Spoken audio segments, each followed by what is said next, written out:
You've been told a story about manipulation. It goes like this. Manipulators are obvious, cold, calculating, the kind of person you'd spot from across a room and instinctively avoid. That story is a myth. The most effective emotional manipulation has never looked like a villain monologue.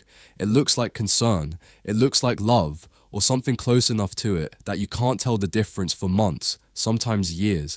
It looks like someone who's just a little hurt, a little anxious, a little intense, and meanwhile you spend that entire time explaining away a feeling in your stomach because nothing they said was technically wrong. That's not an accident, that's the design. And here's the part almost nobody understands until much later.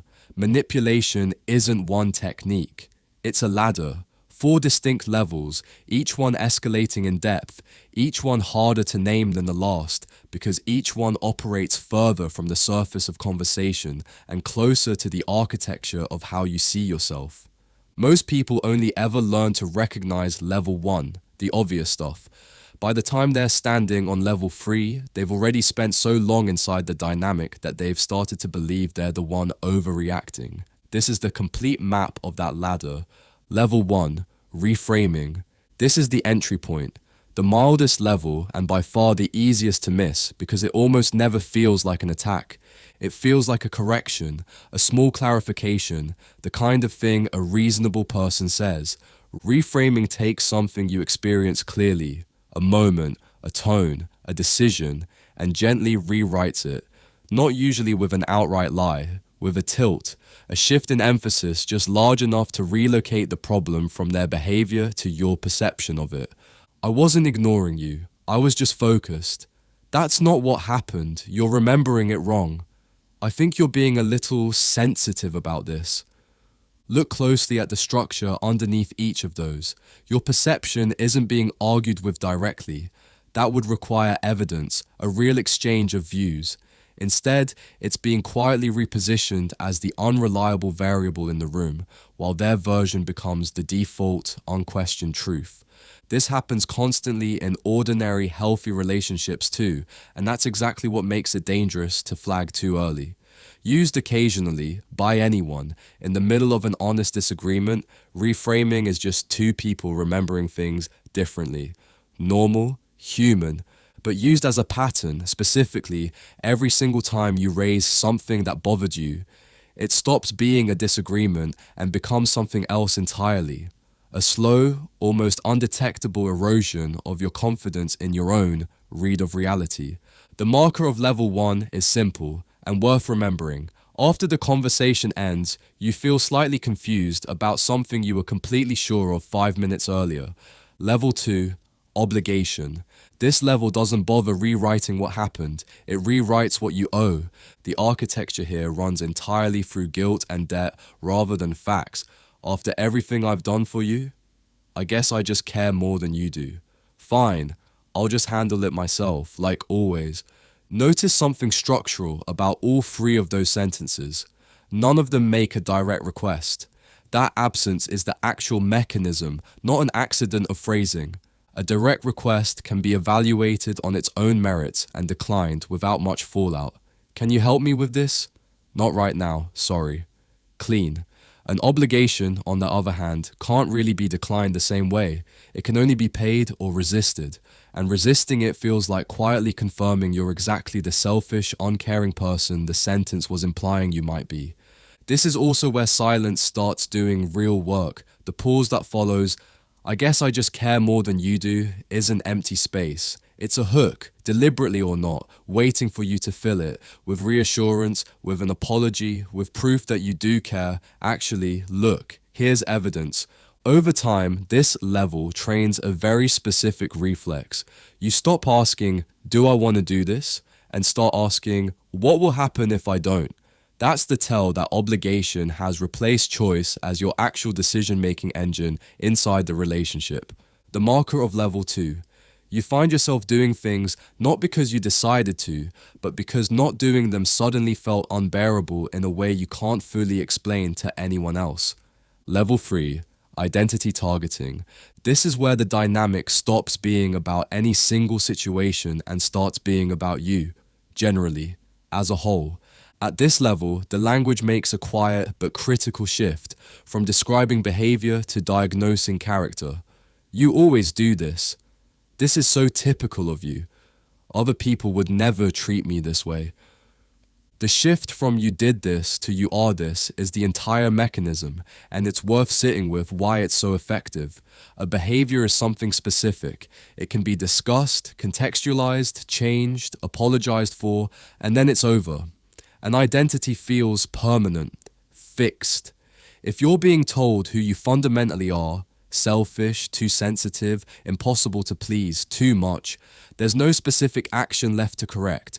There's just you, found guilty of being yourself, with no clear sentence to serve and no clear way to appeal. This level very often arrives wrapped in something that sounds, on the surface, like insight rather than attack. I just know you better than you know yourself. Said once. That's a strange thing to hear. Said with enough confidence and enough repetition over enough months, it stops sounding like an opinion and starts sounding like a verdict you're somehow obligated to disprove. People on the receiving end of sustained level 3 dynamics often describe a specific symptom. They start narrating their own choices out loud, in advance, as a kind of preemptive defense. I know this is going to sound selfish, but before they've even said the actual thing, that's not a personality trait. That's a learned reflex, built entirely in response to being told, repeatedly, exactly who they are. The marker of level 3, you start pre-defending against a character flaw that someone else assigned to you before you've even acted. Level 4, reality substitution. This is the top of the ladder. Very few relationships reach this level, and it's worth saying clearly, it requires real time, real repetition, and usually an absence of outside perspective to correct the drift before it sets in. At this level, specific incidents stop being the battlefield entirely. The battlefield becomes your memory itself. That never happened. You're imagining things. Everyone agrees you blow things out of proportion, with no actual everyone present in the room to verify any of it. The function here isn't really to win any one argument. Winning an argument requires the argument to stay specific.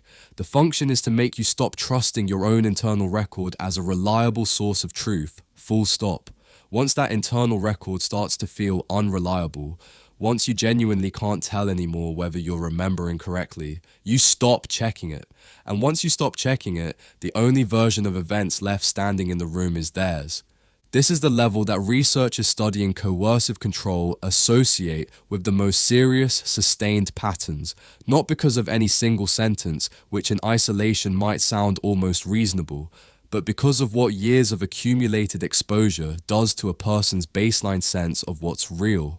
It's also, notably, the level where outside perspective becomes most necessary and most actively resisted by the dynamic itself. Isolation tends to travel alongside this level because an outside witness is the one thing that can independently confirm your memory. The marker of level 4 is the most serious one on this entire list. You've started to feel like you can't fully trust your own memory of an event without someone else confirming it first.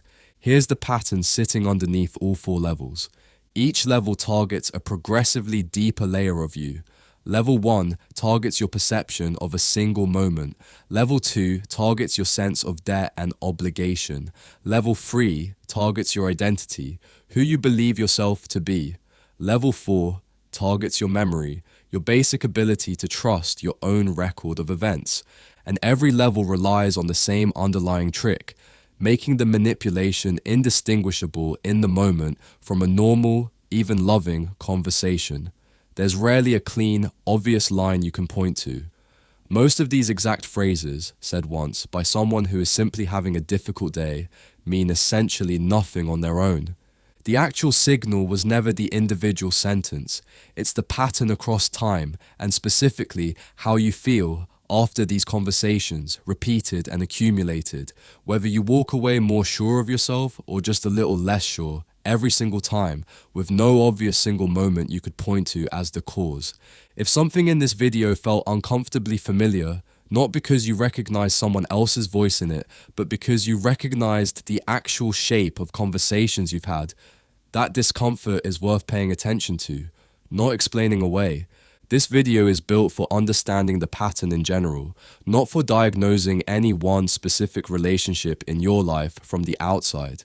If what you're noticing feels heavier than simple recognition, if it feels like this is actively happening to you right now, that's worth talking through directly with someone you trust, or with a professional who can actually look at your specific situation with you. Because here's the question this channel always ends on, and it's the only one that actually matters after everything above. If someone has spent months or years telling you exactly who you are, how much of what you currently believe about yourself did you actually choose for yourself?